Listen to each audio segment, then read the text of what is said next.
Right, so we start with a new definition called local thermodynamic equilibrium.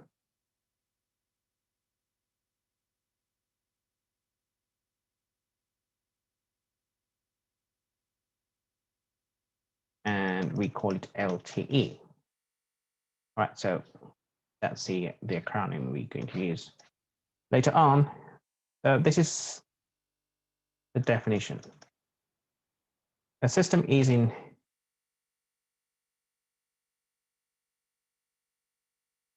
LTE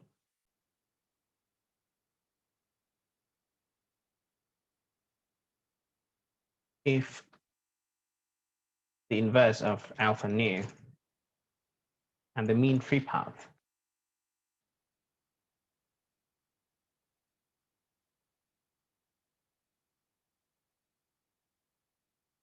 are small, mean free path of particles are small.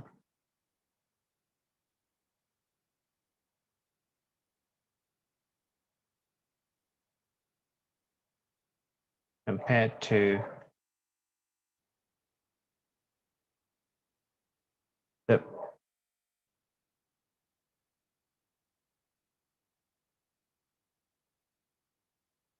length of which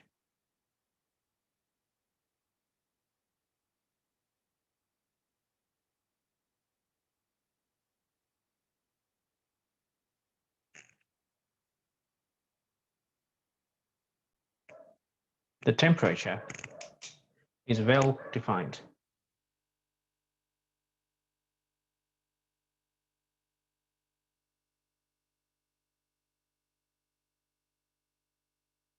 I think the last time we discussed a few things, I mean, something close to this definition.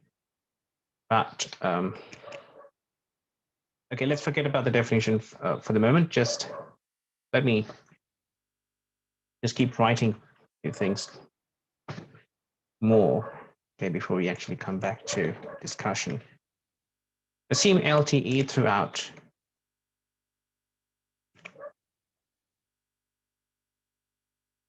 the stellar atmosphere. Stellar atmosphere is the stellar atmosphere.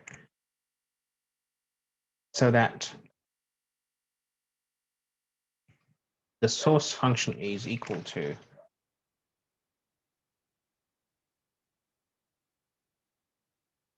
so that the source function is equal to the Planck functions, the Planck function.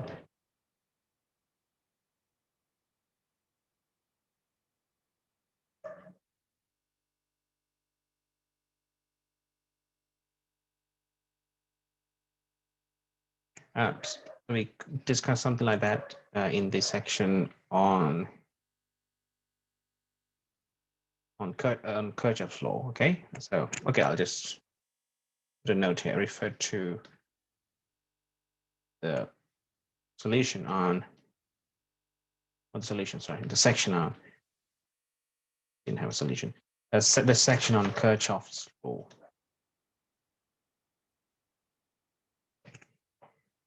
The source function at some optical depth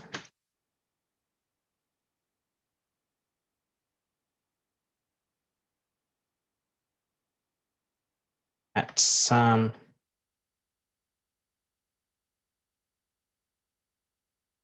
optical depth for nu is given by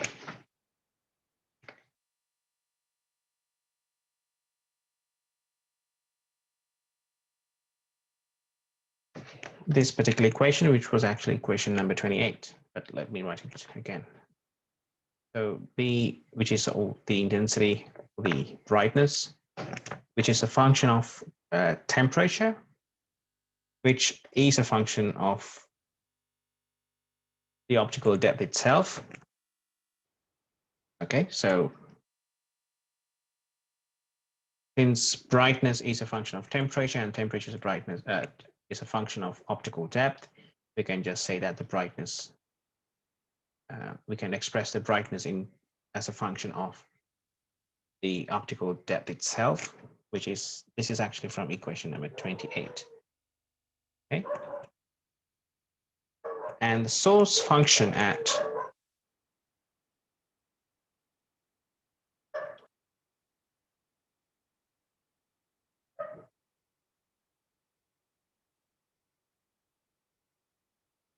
a nearly optical depth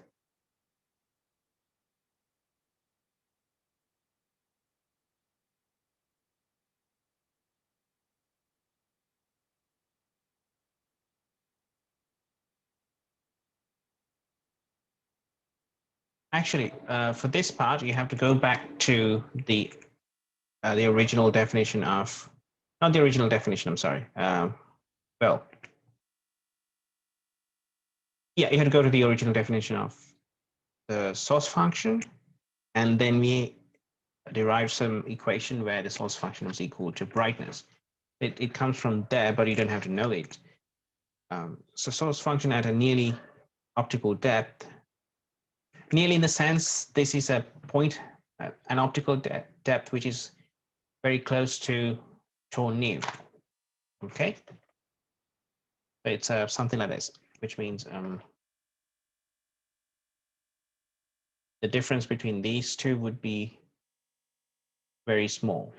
How can you say it's very small? Let's say less than 1. You see, that's a very good state. Yeah, something like that. Okay, that's what we mean by a nearly optical depth. Okay, a point, an optical depth which is very close to tau nu in magnitude. Okay. Right. So in that case, the source function as nu can be written function of this optical depth in this fashion.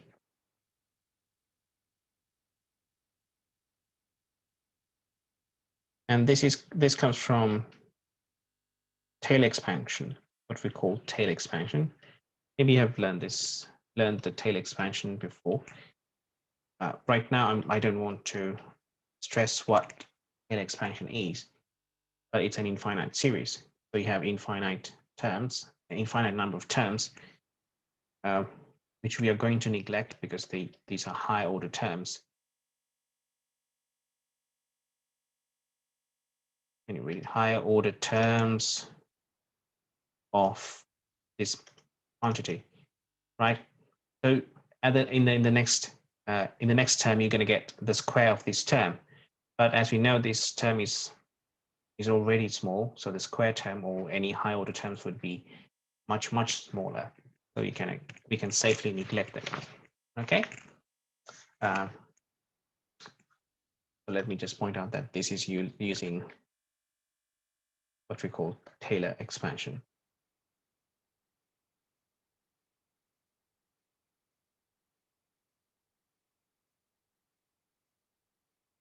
Okay.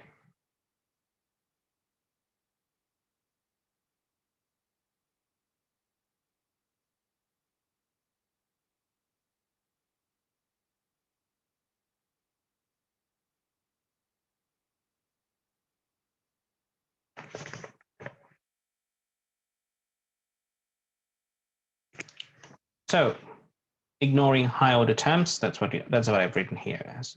Again, ignoring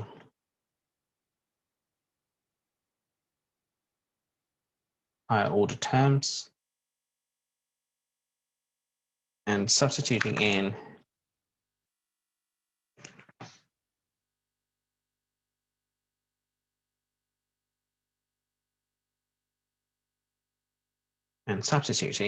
in equations number 37 and 38.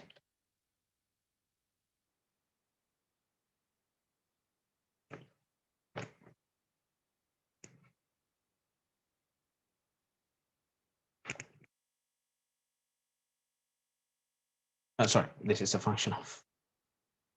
But I'm not going to go back to the equation number 37 and 38. Okay, you're going to have to refer to them yourself. And this is one of the The reasons why I actually didn't like to do this class online, because I want to go back and forth between these equations. If I had if I was there in person in front of a whiteboard or a blackboard, I would just have that information on the board already, so that I could show you how to substitute. But anyway, but you should be able to do it yourself anyway. Okay, so not too shabby.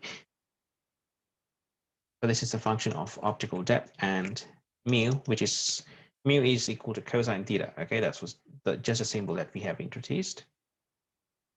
So you can just write down by substituting in equations number 37 and 38, you're going to end up with this equation.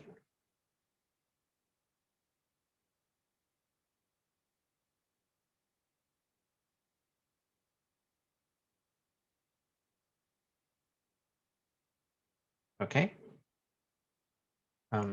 Let's call this equation number 38. So basically, 39.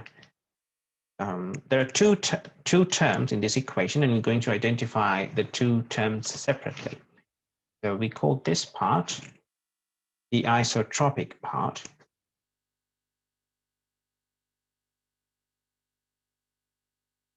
And we call this part over here the anisotropic part, which is the opposite of tropic. Anisotropic part. Okay.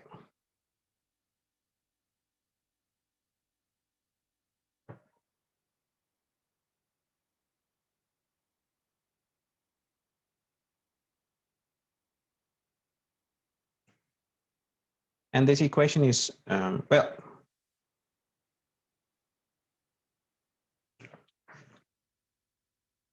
if you just, just go to this equation. If you, let's say, if you, let's think about a certain condition.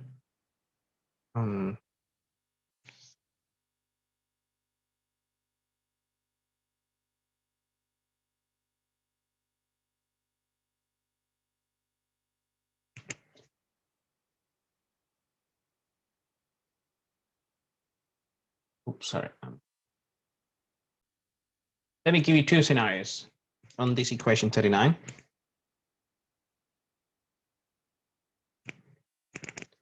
First, we think about the case where the optical depth is much, much larger than 1.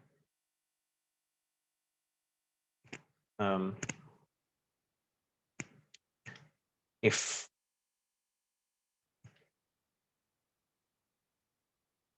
then e to the power minus tau near would reach 0.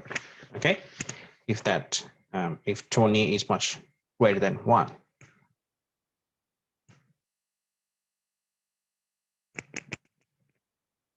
If that is the case, if you go back to the definition, not the definition, the equations for B new, you'd see that it depends on this e to the power minus tau near, which means that this part is going to be 0. Okay, the isotropic part is going to be 0. So you've had to go back and check that for yourself, which means we're going to we're only left with this anisotropic part.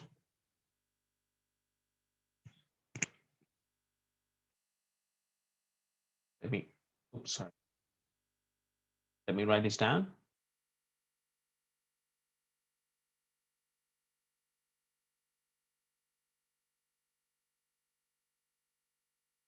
Which means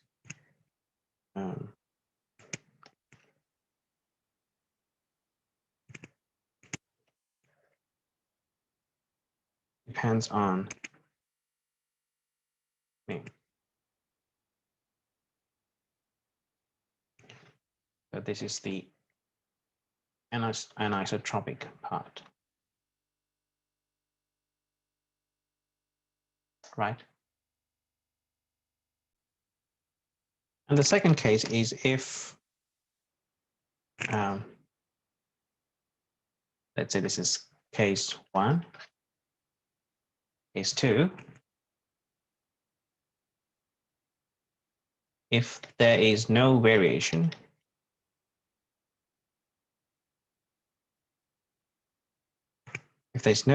of temperature within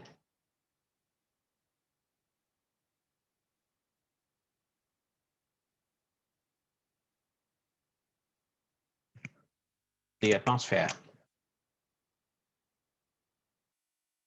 Atmosphere in the sense the not the Earth atmosphere, it's the whatever the stellar atmosphere that we're considering. Okay, so if we think that there's no variation of temperature within the atmosphere, then this second part is going to be 0. Okay, so this differentiation is going to be 0 because if there's no change in temperature, there's not going to be any change in intensity with respect to optical depth. Okay, so that means this is going to be 0. All right, so that the second part just vanishes, which means the radiation is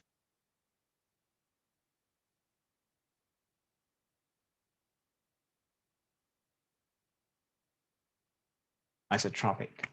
Okay, we have only the isotropic part is isotropic, well, let's say black body radiation.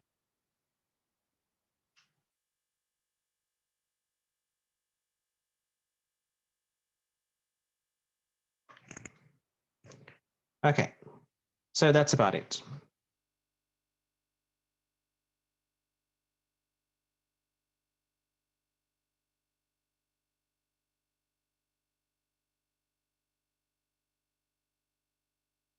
Okay. Now,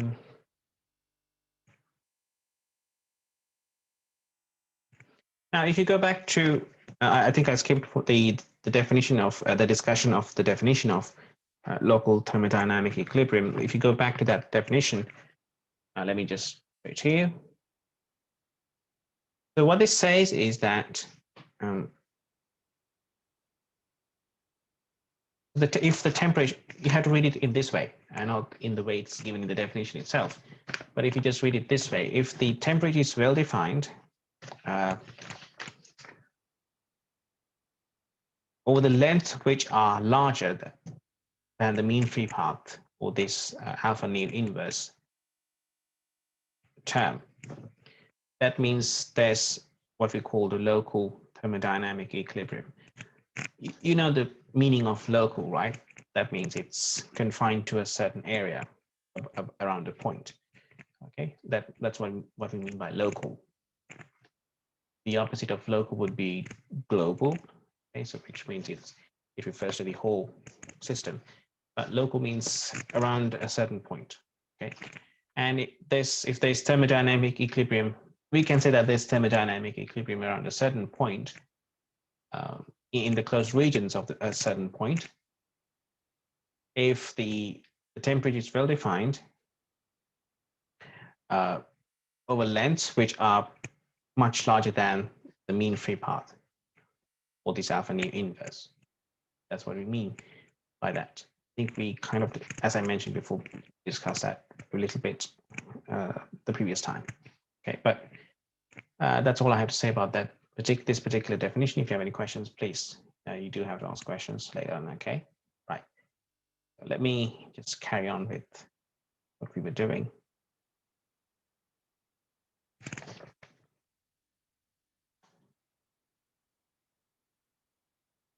Right. So we're going back to some mathematics. Suppose A. So A is a function of cosine theta. Suppose A is a function of, is any function.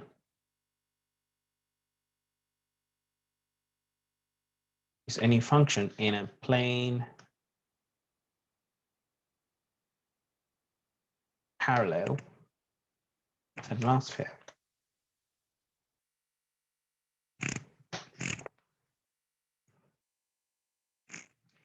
you should remember what we mean by a plane parallel atmosphere, which means that the thermodynamic quantities would change only between it would depend only on the height of the atmosphere, not only on the horizontal plane. Okay, that's what we mean by plane parallel atmosphere. If you go to any point at a certain height, okay, any point on the horizontal axis at a certain height, the thermodynamic quantities would be the same. Okay, right. Anyway, so if A is any function in such an atmosphere, then you can say that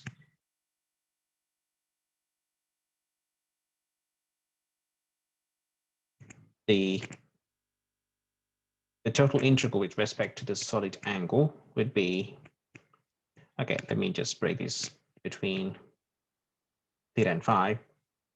So theta goes from 0 to pi, and phi goes from 0 to 2 pi. We discussed this. And I'm going to break this integration this fashion. Okay, right. These are standard terms. Then you can write down 2 pi. Okay, I'm going to do a few things. Yeah, anyway, so A here, it's not A times cosine theta, it's A is a function of cosine theta. That's why I put it within brackets, okay? So please do not mix that up. Anyway, in terms of cosine theta, I'm going to put mu,